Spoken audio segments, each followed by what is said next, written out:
Hello friends, आज हम लोग जानने वाले हैं घटना चक्र का सामान्य अध्ययन। यानी कि इसमें हम लोग सामान्य विज्ञान के बारे में जानेंगे, जिसमें फिजिक्स, केमिस्ट्री और बायो है। तो इसमें हम लोग को क्या क्या पढ़ना है, तो चलिए हम लोग स्टार्ट करते हैं। तो यहाँ पे आप देख सकते हैं कि सामान्य विज्ञान का यहाँ पे अध्याय दिया हुआ यानी चैप्टर, जिसमें फिजिक्स है, केमिस्ट्री है और यहाँ पे बायो है। तो फिजिक्स में टोटल यहाँ पे 17 चैप्टर हैं और केमिस्ट्री में अगर कहा जाए तो 11 हैं और जीव विज्ञान में भी 11 चैप्टर हैं। तो इन सारे चैप्टरों को हम लोग बारी बारी से क्लियर करने का प्रयास करेंगे। तो चलिए आज हम लोग स्टार्ट करते हैं भौतिक विज्ञान।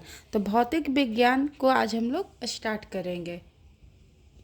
तो यहाँ पे आप देख सकते हैं भौतिक विज्ञान का सबसे पहला चैप्टर है मात्रक या इकाई। तो इसमें सबसे पहले हम लोग नोट्स को पढ़ेंगे, नोट्स के बाद इनसे रिलेटेड कुछ प्रश्न कोश के बारे में हम लोग जानेंगे। तो सबसे पहले आप नोट्स को यहाँ पे देख सकते हैं कि किसी भी भौतिक राशि को मापने के लिए उस राशि के एक निश्चित परिमाण को मानक मान लेते हैं तथा इस मानक को कोई नाम दे देते हैं और इसी को उस राशि का मात्रक कहते हैं। भौतिक राशियों के मापन के लिए निम्नलिखित 4 पत्तियां प्रचलित है। यानी कि भौतिक राशियों को मापन के लिए कितने पत्तियां हैं, तो 4, जिसमें हम लोग बारी बारी से इन पत्तियों के बारे में जानेंगे। तो सबसे पहला पत्ती है CGS पत्ती। यानी इस पत्ती में लंबाई, द्रव्यमान तथा समय के मात्रक क्रमशः सेंटीमीटर, ग्राम तथा सेकंड होते हैं, इसीलिए इसे सेंटीमीटर, ग्राम, सेकंड या CGS पत्ती भी कहते हैं और इसे फ्रेंच या मीट्रिक पत्ती भी कहा जाता है। यहाँ पे कुछ नोट में लिखा हुआ है। तो यांत्रिकी में आने वाली सभी भौतिक राशियों को लंबाई, द्रव्यमान तथा समय के मात्रकों में व्यक्त किया जाता है।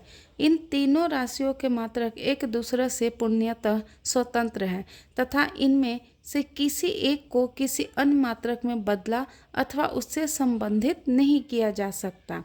अतः इन राशियों को मूल राशियां भी कहते हैं, इसीलिए इन मात्रकों को मूल मात्रक भी कहा जाता है।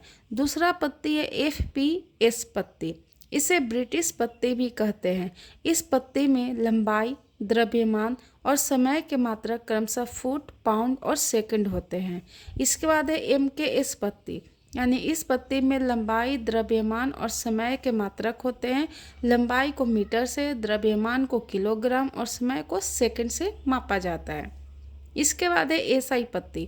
तो SI पत्ती जो है वर्ष 1960 में पेरिस में अंतर्राष्ट्रीय माप तौल के महाअधिवेशन में इस पत्ती को स्वीकार किया गया, लेकिन इसे 1971 में लागू किया गया था। वर्तमान में इसी पत्ती का प्रयोग किया जाता है और इस पद्धति में 7 मूल मात्रक होते हैं। जैसे यहाँ पे भौतिक राशि दिया हुआ है, SI के मूल मात्रक है और उसके संकेत दिए हुए हैं। तो लंबाई को मीटर से, द्रव्यमान को किलोग्राम से, समय को सेकंड से, ताप को केल्विन से, विद्युत धारा को एम्पियर से, ज्योति तीव्रता को कैंडला और पदार्थ का जो परिमाण है उसे मूल से। तो मीटर को स्मॉल m से कहते हैं, किलोग्राम को kg से डिनोट किया जाता है, सेकंड को स्मॉल s, केल्विन को k, एम्पियर को कैपिटल A, कैंडला को CD, मोल को MOL से डिनोट यहाँ पे किया जाता है। स्पष्ट है कि उपरोक्त 7 मूल राशियाँ लंबाई, द्रव्यमान, समय, ताप, विद्युत धारा, ज्योति तीव्रता और पदार्थ का परिमाण के मात्रकों पर आधारित मात्रक पत्ती को अंतर्राष्ट्रीय मात्रक पत्ती यानी इंटरनेशनल सिस्टम ऑफ यूनिट्स अथवा SI यूनिट्स भी कहते हैं। मीटर की परिभाषा यानी नई परिभाषा के तहत 1 मीटर वह दूरी है जो निर्वात में प्रकाश की किरण यानी सेकंड के 1/2,99,792 ठीक है इतना हिस्से में तय करती है। यानी यहाँ पे आप देख सकते हैं कि प्रकाश की जो किरण होती है सेकंड के, ठीक है, यहाँ पर आप देख सकते हैं इकाई, दहाई, सैकड़ा, हजार, 10,000, लाख, 10 लाख, करोड़, 10 करोड़, यानी कि 1/29,97,92,498 हिस्से में तय करती है। उसके बाद आप किलोग्राम की परिभाषा को भी यहाँ पे देख सकते हैं। इसके बाद आप देख सकते हैं किलोग्राम की परिभाषा। तो 1 किलोग्राम पेरिस में रखे प्लेटिनम इरेडियम कि एक विशेष टुकड़े का द्रव्यमान माना गया है। व्यवहार में 1 किलोग्राम 4 डिग्री सेल्सियस के 1 लीटर जल का द्रव्यमान होता है। हालांकि मई 2019 से भारत सहित विश्व के 101 देशों ने किलोग्राम की नई परिभाषा को अपना लिया है। अब 1 किलोग्राम को प्लांक नियतांक के आधार पर मापा जाएगा। इसके बाद है सेकंड की परिभाषा। तो 1 सेकंड वह समय अंतराल है जिसमें परमाणुक घड़ी में सीजियम 133 परमाणु यानी 9 अरब 119 करोड़ 26 लाख 31,770 कंपन करता है। इसके बाद है एम्पियर की परिभाषा। तो 1 एम्पियर वैद्युत धारा वह धारा है जो निर्वात में 1 मीटर की दूरी पर स्थित 2 सीधे अनंत लंबाई के समांतर तारों में प्रवाहित होने पर प्रत्येक तार की प्रति मीटर लंबाई पर तारों के बीच 2 गुना 10⁻⁻60 न्यूटन का बल उत्पन्न करती है। मई 2019 से अंगीकृत नई परिभाषा के तहत एम्पियर मूल विद्युत आवेश के आधार में परिभाषित किया जाएगा। इसके बाद है केल्विन की परिभाषा। तो 1 केल्विन जल के त्रिक बिंदु के ऊष्मागतिक ताप का 1/273.1616वां भाग है। मई 2019 से अंगीकृत नई परिभाषा के तहत केल्विन को बोल्ट्जमैन नियतांक द्वारा परिभाषित किया जाएगा। इसके बाद आता है कैंडेला का परिभाषा। तो किसी निश्चित दिशा में किसी प्रकाश स्रोत की ज्योति तीव्रता एक कैंडेला तब कही जाती है जब यह स्रोत उस दिशा में 540 गुने 10⁻12 हर्ट्ज आवृत्ति तथा 1/683 वाट बटा अस्टेरेडियन तीव्रता का एक वर्णीय प्रकाश उत्सर्जित करता हूँ। तो ये कुछ यहाँ पे परिभाषा दी गई है जिसे आपको बस देखना है। इसके बाद है भौतिक राशि, यहाँ पे कुछ दिया हुआ है, इसके कुछ व्युत्पन्न मात्रक जैसे आयतन। तो आयतन का फॉर्मूला होता है लंबाई गुने चौड़ाई गुने ऊंचाई। तो इसका व्युत्पन्न मात्रक क्या हो जाता है मीटर गुने मीटर यानी इक्वल टू मीटर क्यूब। इसके बाद है घनत्व का फॉर्मूला होता है द्रव्यमान बटा आयतन यानी कि इसका हो जाएगा किलोग्राम पर मीटर क्यूब यानी किलोग्राम पर मीटर माइनस क्यूब। इसके बाद है वेग। वेग का होता है विस्थापन बटा समय यानी कि मीटर पर सेकंड। ठीक है। इसके बाद त्वरण है। त्वरण का होता है वेग परिवर्तन बटा समय यानी कि मीटर पर सेकंड स्क्वायर इसका हो जाएगा। इसके बाद है बल। तो बल का होता है द्रव्यमान गुने त्वरण यानी कि इसे भी कहेंगे किलोग्राम गुने मीटर पर सेकंड स्क्वायर यानी इसे न्यूटन भी कहा जाता है। इसके बाद है कार्य। कार्य को कहा जाता है बल गुने विस्थापन यानी न्यूटन गुने मीटर यानी इसे जूल से डिनोट किया जाता है। इसके बाद है शक्ति। शक्ति का होता है कार्य बटा समय यानी कि जूल पर सेकंड यानी इसे वाट से भी डिनोट कहा जाता है। समतल कोण को रेडियन और धन कोण को अस्टेरेडियन। अब यहाँ पे हम मूल की परिभाषा। तो एक मूल किसी पदार्थ की वह मात्रा है जिसमें उस पदार्थ के अवयवों की संख्या कार्बन 12 के 0.012 किलोग्राम में परमाणुओं की संख्या के बराबर है। मई 2019 से अंगीकृत नई परिभाषा के तहत मूल को एवोगाड्रो नियतांक द्वारा परिभाषित किया जाएगा। इसके बाद है व्युत्पन्न मात्रक। तो लंबाई द्रव्यमान समय विद्युत धारा ताप ज्योति तीव्रता तथा पदार्थ के परिमाण के अतिरिक्त अन्य सभी भौतिक राशियों के मात्रक एक अथवा अधिक मूल मात्रकों पर उपयुक्त घाटे लगाकर प्राप्त किए जाते हैं। ऐसे मात्रकों को व्युत्पन्न मात्रक कहते हैं। तो ये कुछ मात्रक एवं इकाई से कुछ नोट्स थे। अब इनके कुछ प्रश्न कोश हैं। तो पहला प्रश्न है कि निम्नलिखित में से कौन सी मूल भौतिक राशि है। तो यहाँ पे कुछ ऑप्शन है। तो इसमें से मूल भौतिक राशि कौन है विद्युत धारा। तो लंबाई द्रव्यमान समय ताप विद्युत धारा ज्योति तीव्रता तथा पदार्थ का परिमाण 7 मूल भौतिक राशियाँ हैं। मूल राशियों के मात्रक एक दूसरे से पूर्णतः स्वतंत्र हैं तथा इनमें से किसी एक को किसी अन्य मात्रक में बदला अथवा उससे संबंधित नहीं किया जा सकता। दूसरा प्रश्न है शक्ति का मात्रक। तो शक्ति का मात्रक वाट है। तो भौतिक में शक्ति या विद्युत शक्ति वह दर है जिस पर कोई कार्य किया जाता है या ऊर्जा संचरित होती है। यानी शक्ति जिसे P से डिनोट करते हैं, तो शक्ति बराबर कार्य बटा समय। शक्ति का ऐसा ही मात्रक वाट है जो जूल प्रति सेकंड के बराबर होता है। इसके बाद है विद्युत शक्ति की इकाई क्या है। तो यहाँ पे विद्युत शक्ति की इकाई अगर कहा जाए ऑप्शन के अनुसार, तो यहाँ एक से अधिक है, यानी कि एम्पियर भी है, वोल्ट भी है और वाट है। लेकिन अगर सही कहा जाए तो यहाँ विद्युत शक्ति की इकाई यहाँ पे क्या कहा जाएगा, वाट। इसके बाद है बल का मात्रक। तो बल का मात्रक यहाँ पे न्यूटन है, यानी बल का ऐसा ही मात्रक न्यूटन या किलोग्राम मीटर पर सेकंड स्क्वायर होता है। बल बराबर द्रव्यमान गुने त्वरण, यानी किसी वस्तु पर लगा बल वस्तु के द्रव्यमान तथा उसमें उत्पन्न त्वरण के गुणनफल के बराबर होता है। इसके बाद है कार्य का मात्रक। तो कार्य का मात्रक जूल होगा, यानी जब किसी वस्तु पे बल लगाकर विस्थापन उत्पन्न किया जाता है तो बल द्वारा किया गया कार्य बल तथा बल की दिशा में विस्थापन के गुणनफल के बराबर होता है। कार्य एक अदिश राशि है, इसका मात्रक न्यूटन मीटर है जिसे जूल कहते हैं। जूल ऊर्जा का भी मात्रक है। इसके बाद है आवृत्ति। आवृत्ति को मापा जाता है, तो आवृत्ति यानी फ्रीक्वेंसी को हमेशा हर्ट्ज में मापा जाता है। यानी आवृत्ति का ऐसा मार्टेज हर्ट्ज होता है और एक सामान्य मनुष्य 20 हर्ट्ज से 20,000 हर्ट्ज आवृत्ति की ध्वनि को सुन सकने में सक्षम होता है। इसके बाद है कि हर्ट्ज में क्या मापा जाता है, तो आवृत्ति। इसके बाद है GHz शब्द कंप्यूटर की किस विशेषता का सूचक है, तो रफ्तार का। किसका है, रफ्तार का यह सूचक है। यहाँ पे देख सकते हैं कि GHz यानी गीगाहर्ट्ज शब्द कंप्यूटर की रफ्तार या गति का सूचक है। CPU द्वारा प्रति सेकंड निष्पादित चक्र की संख्या को क्लाउड स्पीड द्वारा मापा जाता है, जिसे गीगाहर्ट्ज में मापा जाता है। इस संदर्भ में चक्र एक मूल इकाई है जो CPU की गति को मापने के लिए उपयोग की जाती है।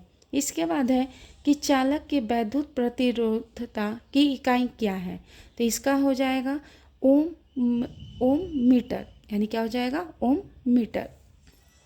यानी किसी पदार्थ की वैद्युत प्रतिरोधता से उस पदार्थ द्वारा विद्युत धारा के प्रवाह का विरोध करने की क्षमता का पता चलता है।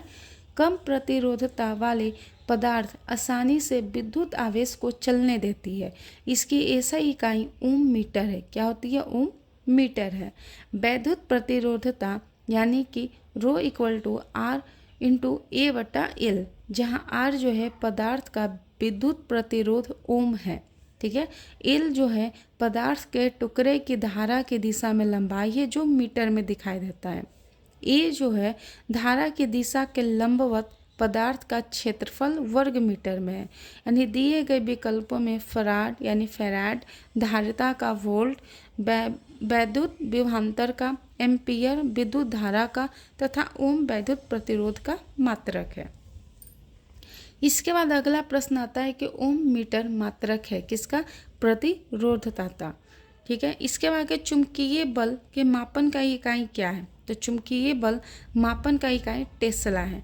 यानी चुंबकीय क्षेत्र के मापन की ऐसा इकाई टेस्ला है जिसे T से प्रदर्शित किया जाता है। चुंबकीय बल चुंबकीय क्षेत्र की परस्पर क्रिया के कारण उत्पन्न होता है। चुंबकीय क्षेत्र किसी चुंबकीय अवयव के चारों ओर उपस्थित चुंबकीय बल के वितरण को प्रदर्शित करता है। इसके बाद है कि निम्नलिखित में से कौन टेस्ला के समतुल्य है, तो टेस्ला के समतुल्य कौन रहेगा, तो न्यूटन पर एम्पियर मीटर, ठीक है। तो टेस्ला जिसे T से डिनोट किया जाता है चुंबकीय प्रवाह घनत्व की ऐसा इकाई है। चुंबकीय फ्लक्स घनत्व चुंबकीय क्षेत्र की माप है। प्रश्नगत विकल्पों में न्यूटन पर एम्पियर मीटर टेस्ला के समतुल्य है, ठीक है। इसके बाद है कि निम्नलिखित युग्मों में से एक को सम्मिलित नहीं, यानी कि इसमें से एक क्या है, गलत है। तो लेंस की क्षमता, तो लेंस की क्षमता क्या होता है, डायोप्टर सही है, दबाव पास्कल सही है, ऊष्मा जूल सही है, लेकिन रेडियो एक्टिव पदार्थ की जो सक्रियता है वो क्यूरी क्या है, गलत है। तो किसी रेडियो एक्टिव पदार्थ की सक्रियता से तात्पर्य प्रति इकाई समय में अपक्षय होने वाले नाभिकों की संख्या से है। एसआई प्रणाली में इसकी इकाई बेकुलर है।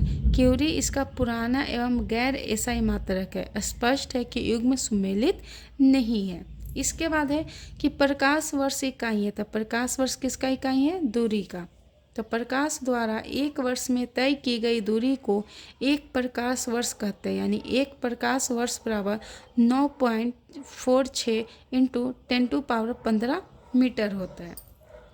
इसके बाद है कि प्रकाश वर्ष होता है। तो प्रकाश वर्ष क्या होता है? प्रकाश द्वारा एक वर्ष में चली गई दूरी। इसके बाद है कि प्रकाश वर्ष है तो वह दूरी जो प्रकाश एक वर्ष में तय करता उसे क्या कहते हैं? प्रकाश वर्ष। इसके बाद है खगोलीय दूरियां प्रकाश वर्ष में मापे जाने के कारण। यहाँ पे आप अगला प्रश्न देख सकते हैं, खगोलीय दूरियां प्रकाश वर्ष में मापे जाने के कारण निम्नलिखित में से कौन सा है? तो प्रकाश की गति यानी स्पीड सदैव एक समान होती है। क्या होती है? प्रकाश की जो गति रहेगी सदैव एक समान होती है। यानी खगोलीय दूरियां विशेष रूप से ग्रहों के बीच की दूरियां जो हैं, तारों के बीच दूरियां इतनी विशाल होती है कि उन्हें मील एवं किलोमीटर में व्यक्त करना अत्यधिक दुष्कर कार्य हो सकता है। अतः उन्हें AU यानी एस्ट्रोनॉमिकल यूनिट्स यानी प्रकाश वर्ष पारसेक इत्यादि में मापा जा सकता है। पूरे ब्रह्मांड में प्रकाश की गति स्थिर होती है और यह उच्च परिशुद्धता के लिए जानी जाती है। इसी कारण खगोलीय दूरियों को प्रकाश वर्ष में मापा जाता है। अगला प्रश्न है, एक पारसेक तारों संबंधी दूरियां मापने का मात्रक बराबर है। कितने का बराबर है? तो 3.25 प्रकाश वर्ष के बराबर। तो पारसेक का संक्षिप्त रूप क्या है? पारसेक है सेकंड का संक्षिप्त रूप है और इसका प्रयोग लंबी खगोलीय दूरी को व्यक्त करने के संदर्भ में होता है। यानी एक पारसेक बराबर 3.0857 गुने 10⁻16 मीटर। एक प्रकाश वर्ष बराबर 9.46 गुने 10⁻15 मीटर। अतः एक पारसेक बराबर 3.262 प्रकाश वर्ष के बराबर होता है। इसलिए प्रश्न का सही आंसर क्या हो जाएगा? बी सही आंसर होगा। इसके बाद अगला प्रश्न है कि पारसेक जो मात्रक है, पारसेक किसका मात्रक है? तो दूरी की। इसके बाद है कि माप की कौन सी इकाई को 0.39 से गुना करने पर इंच प्राप्त होता है? तो सेंटीमीटर। यानी कि माप की कौन सी इकाई को 0.39 से गुना करेंगे तो इंच प्राप्त होगा? तो सेंटीमीटर से। यानी 1 सेंटीमीटर बराबर 0.039 इंच है। अतः सेंटीमीटर इकाई में 0.39 से गुना करने पे इंच प्राप्त होगा। अगला प्रश्न है कि 6 फीट लंबे व्यक्ति की ऊंचाई नैनोमीटर में कैसे व्यक्त की जाएगी? तो कैसे? तो 1 नैनोमीटर बराबर 10⁻⁻9 मीटर होता है। 1 फीट बराबर 0.305 मीटर होता है। 1 फीट बराबर 30.5 गुने 10⁻7 नैनोमीटर होता है। तो 6 फीट के कोई व्यक्ति हैं तो 6 गुना 30.5 गुने 10⁻7 नैनोमीटर तो कितना हो जाएगा? तो 183 गुने 10⁻7 नैनोमीटर। इसके बाद है कि 1 नैनोमीटर बराबर होता है तो 10⁻⁻7 सेंटीमीटर। ठीक है। तो नैनोमीटर मीट्रिक प्रणाली में लंबाई मापन की एक इकाई है जो 1.0 गुने 10⁻⁻9 मीटर के समतुल्य है। तो 1 नैनोमीटर बराबर 1.0 गुने 10⁻⁻9 मीटर हो गया। तो 1 मीटर बराबर 100 सेंटीमीटर। तो 10⁻⁻9 मीटर बराबर तो 10⁻2 गुने 10⁻⁻9 सेंटीमीटर इक्वल टू 10⁻⁻7 सेंटीमीटर के बराबर होगा। एम्पियर मापने की इकाई है तो विद्युत धारा। तो एम्पियर विद्युत धारा मापने की एक इकाई है। यदि किसी चालक तार में 1 एम्पियर की धारा प्रवाहित हो रही है तो इसका अर्थ है कि उस तार में प्रति सेकंड यानी 6.25 गुने 10⁻18 इलेक्ट्रॉन एक सिरे से प्रविष्ट होते हैं तथा इतने ही इलेक्ट्रॉन प्रति सेकंड दूसरे सिरे से बाहर निकल जाते हैं। अगला प्रश्न है कि मेगावाट बिजली के नापने की इकाई है। क्या है? तो उत्पादित की जाती है। क्या की जाती है? उत्पादित की जाती है। इसके बाद यहाँ देख सकते हैं कि मेगावाट बिजली के नापने की इकाई है जो विद्युत उत्पादन केंद्र में उत्पन्न की जाती है। 1 मेगावाट यानी 10⁻6 मिलियन वाट के बराबर होती है। इसके बाद है कि सूची 1 को सूची 2 से क्या करना है, मिलाना है। तो त्वरण जो है, तो त्वरण का इकाई क्या होता है, जूल, जो कि कार्य है, ठीक है। इसके बाद आपका हो जाता है, तो यहाँ पे आप देख सकते हैं कि त्वरण के क्या हो जाता है, तो त्वरण का यहाँ पे मीटर पर सेकंड स्क्वायर हो जाएगा। त्वरण का यहाँ पे क्या हो जाएगा, मीटर पर सेकंड स्क्वायर। बल का यहाँ न्यूटन हो जाता है। कार्य का यहाँ पे जूल हो जाएगा और आवेग का यहाँ पे न्यूटन सेकंड हो जाता है। तो त्वरण किसी गतिमान वस्तु के वेग में प्रति एकांक समय अंतराल में होने वाला परिवर्तन है और इसका मात्रक मीटर पर सेकंड स्क्वायर होता है। बल का मात्रक न्यूटन होता है, आवेग का मात्रक न्यूटन सेकंड होता है और कार्य का मात्रक जूल होता है। इसका अगला प्रश्न है कि निम्नलिखित एसआई यूनिटों में कौन सा सही सम्मिलित नहीं है। तो कौन सा सही सम्मिलित नहीं है, तो कार्य का तो जूल सही है, बल का न्यूटन भी सही है, द्रव्यमान का किलोग्राम सही है, लेकिन दाब का डाइन है। यानी कि दाब का क्या होना चाहिए, तो दाब का यहाँ पे पास्कल होना चाहिए। क्या होना चाहिए, पास्कल। ये सही है, न कि ये सही है, ठीक है। तो दाब का ऐसा ही मात्रक पास्कल है, यानी सीजीएस प्रणाली में बल का मात्रक डाइन है। उसके बाद है कि सूची 1 को सूची 2 से सम्मिलित करना है। तो यहाँ पे वाट जो है, तो वाट किसका हो जाता है, शक्ति का। यहाँ शक्ति आ गया। नॉट जो है, तो ये समुद्री जहाज की गति को मापने में यूज किया जाता है। नॉटिकल मील जो है वो नौ संचालन में यूज होता है और कैलोरी उष्मा में यूज होता है। तो यहाँ पे आप देख सकते हैं कि शक्ति का मात्रक जूल पर सेकंड होता है, जिसे वाट कहते हैं। नॉट यानी समुद्री जहाज की गति मापने की इकाई है।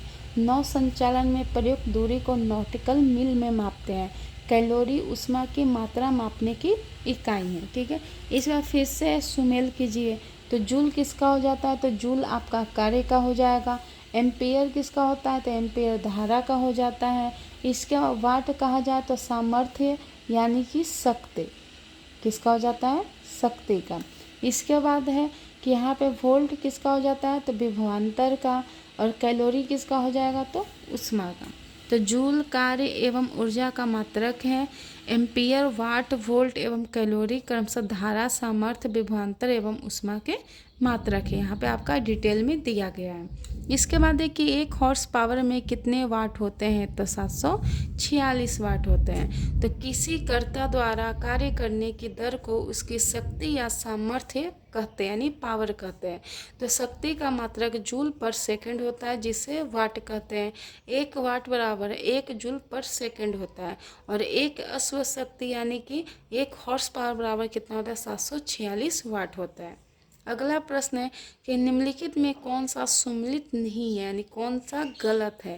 तो यहाँ देखिए, नॉट जो है तो वो जहाज के चाल की माप है, सही है। नॉटिकल मील नौ संचालन में प्रयुक्त दूरी की इकाई है, ये भी सही है। एंगस्ट्रॉम जो है वो प्रकाश के तरंग दैर्घ्य की इकाई है, सही है। प्रकाश वर्ष जो होता है दूरी का होता है, न कि समय मापन की इकाई का होता है। तो ये आंसर सही हो गया। तो प्रकाश वर्ष समय का नहीं अपितु दूरी मापन की इकाई है। अंतर्राष्ट्रीय खगोल संघ के अनुसार प्रकाश वर्ष वह दूरी है जो प्रकाश द्वारा निर्वात में 1 वर्ष में तय की जाती है। इसीलिए प्रकाश वर्ष यहाँ पे समय मापन की इकाई नहीं सही होगा। इसका क्या आंसर आएगा, दूरी। इसमें अगला प्रश्न है कि एंगस्ट्रॉम इकाई है। तो एंगस्ट्रॉम किसका इकाई है, तो तरंग दैर्घ्य की, यानी कि वेवलेंथ नापने की यह इकाई है, ठीक है। इसके बारे में इसके डिटेल को देखते हैं। यहाँ पर हम देख सकते हैं कि तरंग दैर्घ्य का मापन एंगस्ट्रॉम में किया जाता है और 1 एंगस्ट्रॉम बराबर 10⁻−10 मीटर होता है, ठीक है।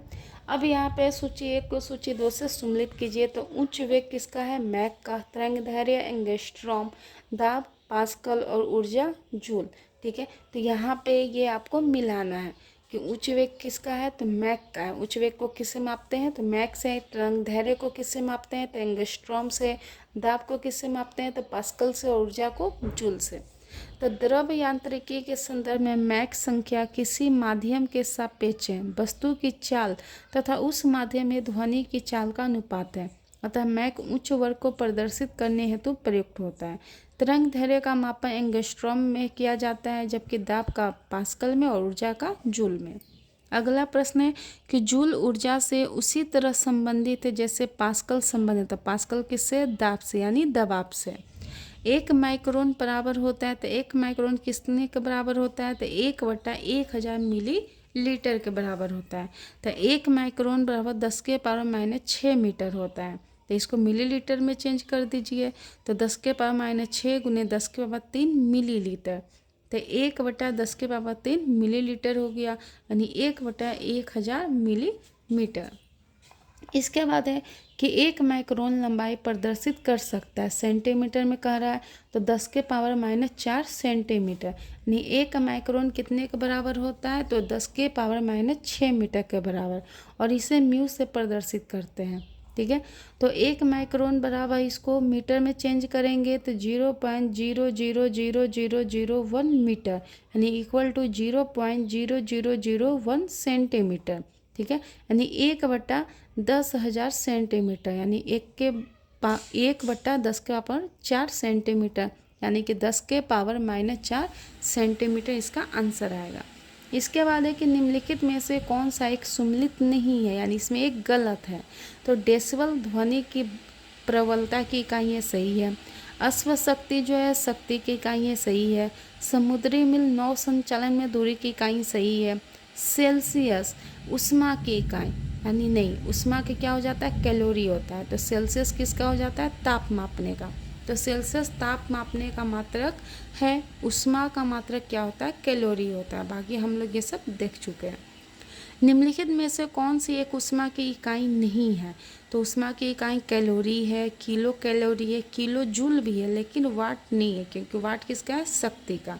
तो ऊष्मा एक प्रकार की ऊर्जा है जो पदार्थों के मध्य तापांतर को व्यक्त करती है।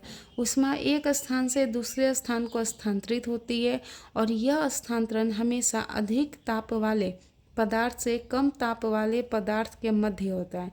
ऊष्मा का मापन कैलोरी यानी kilo calorie, joule kilo calorie में किया जाता है। जूल किलो जूल में भी किया जाता है, लेकिन वाट जो है शक्ति के मापन के लिए प्रयुक्त होता है और वाट बराबर कितना होता है? 1 जूल पर सेकेंड। इसके बाद अगला प्रश्न है कि ऊष्मा की इकाई निम्नलिखित में से कौन नहीं है? तो ऊष्मा की इकाई कौन नहीं है? तो कैलोरी तो है, अग्र भी है, जूल भी है, लेकिन सेंटीग्रेड नहीं है, क्योंकि सेंटीग्रेड किसका है? तो यह तापमान का है। तो ऊष्मा की इकाई सेंटीग्रेड नहीं है बल्कि तापमान की इकाई है। कैलोरी, जूल एवं अग्र ऊष्मा की इकाई है। ऊष्मा ऊर्जा का एक रूप है जब ऊर्जा एक पिंड से दूसरे पिंड में तापांतर के कारण स्थानांतरित होती है, तब स्थानांतरित होने वाली ऊर्जा ही ऊष्मा कहलाती है। ठीक है, इसके बाद अगला प्रश्न है कि 1 किलोमीटर दूरी का तात्पर्य क्या होगा? तो 1 किलोमीटर दूरी का तात्पर्य 1000 मीटर है। दूरी को मापने का ऐसा ही मात्रक मीटर होता है और 1 किलोमीटर यानी 1000 मीटर के बराबर होता है। ठीक है, 1 पिकोग्राम बराबर कितने का होता है? तो 10⁻⁻12 ग्राम के। तो द्रव्यमान को मापने की लघु इकाइयाँ यानी मिलीग्राम, माइक्रोग्राम, नैनोग्राम, पिकोग्राम और फेमेटोग्राम होती है। तो 1 पिकोग्राम बराबर 10⁻12 ग्राम, 1 माइक्रोग्राम बराबर 10⁻6 ग्राम, 1 फेमेटोग्राम मतलब 10⁻15 ग्राम, 1 मिलीग्राम बराबर 10⁻3 ग्राम, 1 नैनोग्राम बराबर 10⁻9 ग्राम। इसके बाद पास्कल इकाई है। तो पास्कल किसका इकाई है? तो दाब की। तो किसी तल के इकाई क्षेत्रफल पर लगने वाले बल को दाब कहते हैं। दाब एक अदिश राशि है। दाब का मात्रक न्यूटन पर मीटर स्क्वायर होता है, जिसे पास्कल कहते हैं। तो 1 पास्कल बराबर 1 न्यूटन पर मीटर स्क्वायर होता है। दाब की इकाई क्या होगी? तो दाब की इकाई न्यूटन पर वर्ग मीटर होता है। इसी को न्यूटन पर मीटर स्क्वायर भी कहते हैं। ठीक है, इसके बाद है कि किसी तल के इकाई क्षेत्रफल पर लगने वाले बल को क्या कहते हैं? दाब कहते हैं। दाब एक अदिश राशि है और दाब का मात्रक न्यूटन पर मीटर स्क्वायर होता है, जिसे पास्कल कहते हैं। अगला प्रश्न है कि दाब का मात्रक है। तो दाब का मात्रक क्या हो जाएगा? यहाँ पे 1 से अधिक होगा। ठीक है, यानी कि किलोग्राम बल वर्ग सेंटीमीटर, जिसे प्रायः किलोग्राम पर वर्ग सेंटीमीटर से ही निरूपित किया जाता है। दाब की एक अप्रचलित इकाई है। यह एसआई प्रणाली का अंग नहीं है। दाब की वर्तमान में प्रचलित इकाई न्यूटन पर मीटर स्क्वायर है। क्या हो जाएगा? न्यूटन पर मीटर स्क्वायर है, यानी उपयुक्त में से कोई भी आंसर सही नहीं है। इसके बाद अगला प्रश्न है कि पारिस्थितिक दबाव की इकाई क्या है। तो पारिस्थितिक दबाव की इकाई क्या रहेगा? बार। क्या रहेगा? बार। तो वायुमंडलीय दाब का गैर एसआई मात्रक भार है जो 10 के पावर 5 न्यूटन पर मीटर स्क्वायर के समतुल्य होता है। इसे एसआई मात्रक के रूप में पास्कल द्वारा परिभाषित किया जाता है। एक बार बराबर 10 के पावर 5 पास्कल होता है। निम्नलिखित में से दाब की इकाई क्या होती है? तो निम्नलिखित में से दाब की इकाई अगर कहा जाए तो बार भी होता है, पास्कल भी होता है, टॉर भी होता है और एटमॉस्फेयर भी होता है। ठीक है, यानी सभी सही है। तो किसी पृष्ठ के प्रति एकांक क्षेत्रफल पर आरोपित बल को दाब के रूप में परिभाषित किया जाता है। दाब की एसआई इकाई पास्कल है। 1 न्यूटन प्रति एकांक वर्ग मीटर को 1 पास्कल के रूप में परिभाषित किया जाता है। दाब की अन्य इकाइयाँ जैसे बार, टॉर, एटमॉस्फेयर भी माना जाता है। अतः 1 पास्कल बराबर 10 के पावर -5 बार होता है। इसलिए सारे उपयुक्त आंसर सही हैं। इसके बाद अगला प्रश्न है कि 1 किलोग्राम पर सेंटीमीटर स्क्वायर दाब समतुल्य है। किसके समतुल्य है? तो 1.0 बार के, यानी चूँकि एक डाइन जो होता है 1.02 गुने 10 के पावर -6 किलोग्राम इंटू बल के बराबर होता है, और एक बार जो है 10 के power 6 dyne per centimetre square के बराबर होती है। इसीलिए डाइन का मान बार के मान में प्रतिस्थापित करने पर एक बार इक्वल टू 10 के power 6 dyne per centimetre square into equal to 1.02 into 10 के पावर -6 इंटू 10 के power 6 kg per centimetre square होता है। इसीलिए 1.02 kg पर सेंटीमीटर स्क्वायर। ठीक है, इसलिए इसका आंसर क्या सही रहेगा? 1.0 बार के बराबर 1 किलोग्राम पर सेंटीमीटर स्क्वायर के दाब के समतुल्य होगा। इसके बाद आप अगला प्रश्न देख सकते हैं कि निम्नलिखित में से किस राशि का मात्रक नहीं है। तो किस राशि का मात्रक नहीं है? तो विकृति का मात्रक नहीं होता। तो किसी वस्तु के बीमा में आया परिवर्तन और उस वस्तु के मूल बीमा के अनुपात को विकृति कहते हैं। विकृति एक बीमाहीन राशि है, अर्थात इसका कोई भी मात्रक नहीं होता। अगला प्रश्न है कि तेल का एक बैरल निम्न में से लगभग कितना के बराबर होता है? तो 159 लीटर के बराबर। कितना? 159 लीटर के बराबर। यानी कि पूर्व में तेल की मात्रा जो है बैरल में नापी जाती थी, अब इसे घन मीटर में नापा जाता है। तो एक बैरल इक्वल टू 158.9873 लीटर होता है, और एक बैरल जो है इक्वल टू 0.158987 घन मीटर के बराबर होता है। एक barrel equal to 42 US gallon के बराबर है, और एक बैरल जो है वो अगर यूके गैलन में कहा जाए तो 34.9723 यूके गैलन के बराबर माना जाता है। इसके बाद है अगला प्रश्न कि लंबाई की न्यूनतम इकाई क्या है। तो लंबाई की न्यूनतम इकाई फर्मी मीटर में मापा जाता है। तो 1 माइक्रोन बराबर 10 के पावर -6 मीटर होता है। 1 नैनोमीटर में 10 के पावर -9 मीटर होता है। 1 एंगस्ट्रॉम में 10 के पावर -10 मीटर होता है, और एक फर्मी मीटर में 10 के पावर -15 मीटर होता है।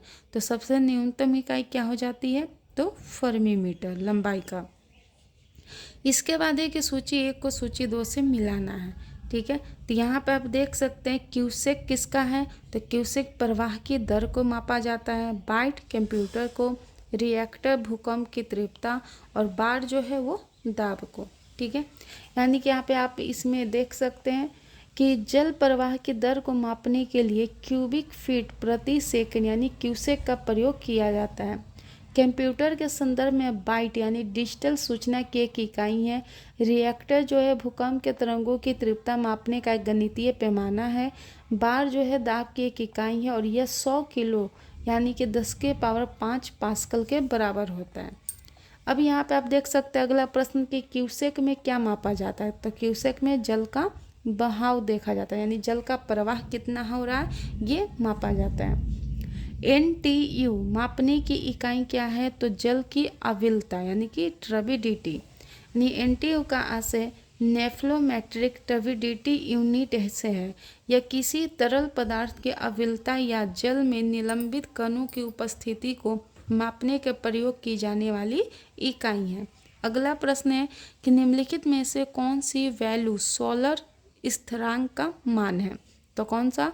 तो 1.4 किलोवाट पर मीटर स्क्वायर। तो सोलर यानी सौर स्थिरांक जो है पृथ्वी के वायुमंडल की ऊपरी सतह के प्रति इकाई क्षेत्रफल पर प्रति सेकंड प्राप्त होने वाली सौर ऊर्जा की मात्रा है। सौर स्थिरांक को सौर विकिरण के प्रवाह घनत्व के रूप में भी परिभाषित किया जाता है और यह एक वास्तविक स्थिरांक नहीं है।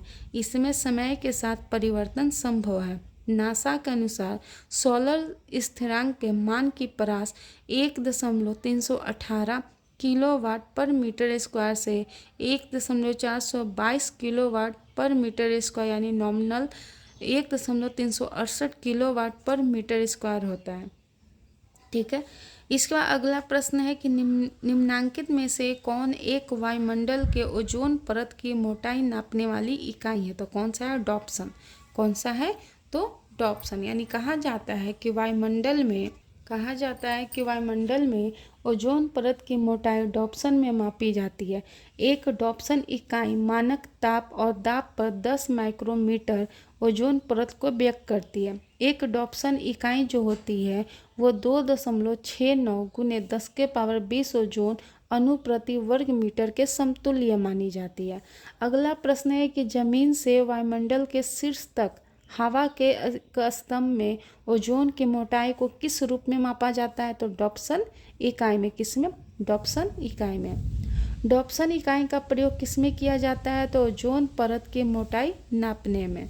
डॉप्सन इकाई से निम्नलिखित से क्या मापा जाता है? तो ओजोन सांद्रता यानी कि ओजोन की मोटाई मापा जाता है। ठीक है, तो इस लेक्चर में हम लोगों ने मात्रक एवं इकाई के बारे में जाना और उनसे रिलेटेड जो भी प्रश्न आते हैं वो सब के बारे में हम लोगों ने जाना। तो ज़्यादा से ज़्यादा आपके पास नोटिफिकेशन आए, इसलिए आप मेरे चैनल कॉम्पिटिटिव गुल्लक को लाइक करें और सब्सक्राइब करें।